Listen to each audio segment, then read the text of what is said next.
அன்னைக்கு ஜோல்பூர் காட்டுல ரொம்பவே பலத்த இடியும் மின்னலுமா இருந்துச்சு.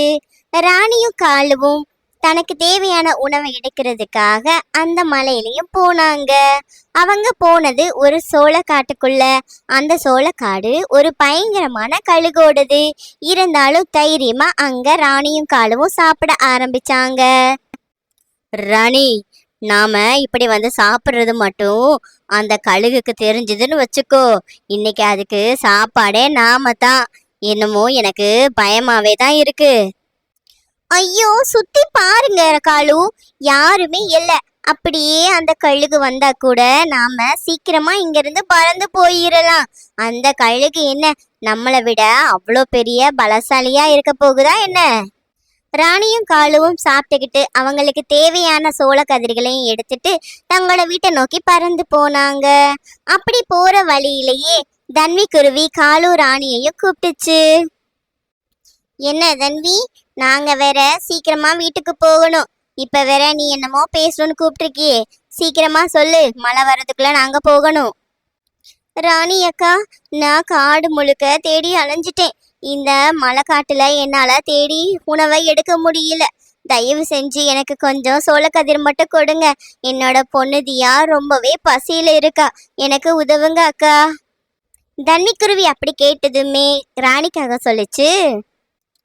ஐயோ தன்வி, உனக்கு உதவுறதுல எனக்கு என்ன குறைஞ்சிட போகுது? ஆனா இந்த சாப்பாடு எங்க அம்மாவுக்கு. நீ என்னோட வீட்டுக்கு உன்னோட பொண்ணை அனுப்பி வை, நான் அவளுக்கு சாப்பாடு கொடுத்து விடுறேன். நீங்க செய்யற இந்த உதவிய நான் மறக்கவே மாட்டேன் ராணி அக்கா. மழை பெய்யற மாதிரி இருக்கு, நான் மழை நின்னதும் பாப்பாவை உங்க வீட்டுக்கு அனுப்பி விடுறேன். தன்வி குருவி அப்படி சொன்னதுமே ராணியும் காலுவும் அங்க இருந்து தங்களோட வீட்டை நோக்கி போக ஆரம்பிச்சாங்க.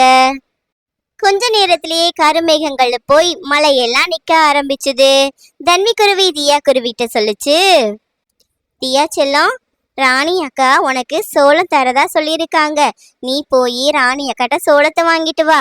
நான் நமக்கு தேவையான தண்ணீர் எடுக்க ஆத்துக்கு போயிட்டு வரேன். அம்மா, நான் இப்போ பெரிய பொண்ணா வளர்ந்துட்டேன். நீங்க என்னை பத்தி எதுவும் கவலைப்படாம போயிட்டு வாங்கம்மா. நான் போய் உணவு வாங்கிட்டு வரேன், நீங்க போய் தண்ணி எடுத்துட்டு வாங்க. அதுக்கப்புறம் நம்ம 2 பேருமே சேர்ந்து ஒன்னா சாப்பிடலாமா. அப்படி பேசிக்கிட்டு தன்வியும் தியாவும் வேறு வேறு திசையை நோக்கி பறந்து போக ஆரம்பிச்சாங்க. கொஞ்ச நேரத்திலேயே தியா குருவி ராணி காலுவோட வீட்டுக்கு வந்து சேர்ந்தது.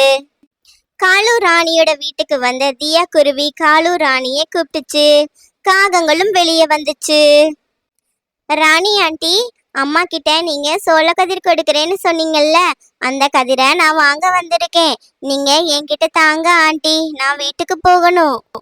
அட தியா செல்லம், நீ என்ன இவ்வளோ லேட்டா வந்திருக்க? சோள கதிர் எல்லாம் காலியாகி போச்சுடா கண்ணு. நம்ம பக்கத்துல தான் சோளக்கதிரோட தோட்டம் இருக்கு. நீயும் நானும் சேர்ந்து போய் சோளக்கதிர்களை எடுத்துட்டு வரலாம், சரியா? உனக்கு நிறையவே கிடைக்கும். ராணி, உனக்கு என்ன மூளைக்கில குழம்பி போச்சா? இந்த பறவையை எதுக்கு நீ அந்த கழுகோட காட்டுக்கு கூட்டிட்டு போக நினைக்கிற? என்னதான் நினைச்சுக்கிட்டு இருக்க நீ? ஐயோ காலு, நான் எது செஞ்சாலும் அதுல ஒரு அர்த்தம் இருக்கும். நாம போறது அந்த மோசமான கழுகு தோட்டத்துக்கு. திடீர்னு அந்த கழுகு வந்துருச்சுன்னா இந்த பறவைய உணவா கொடுத்துட்டு நாம அங்க இருந்து தப்பிச்சு வந்துடலாம். அதனாலதான் இந்த பறவைய நம்மளோட கூட்டிட்டு போகலான்னே நான் முடிவு பண்ணுனேன்.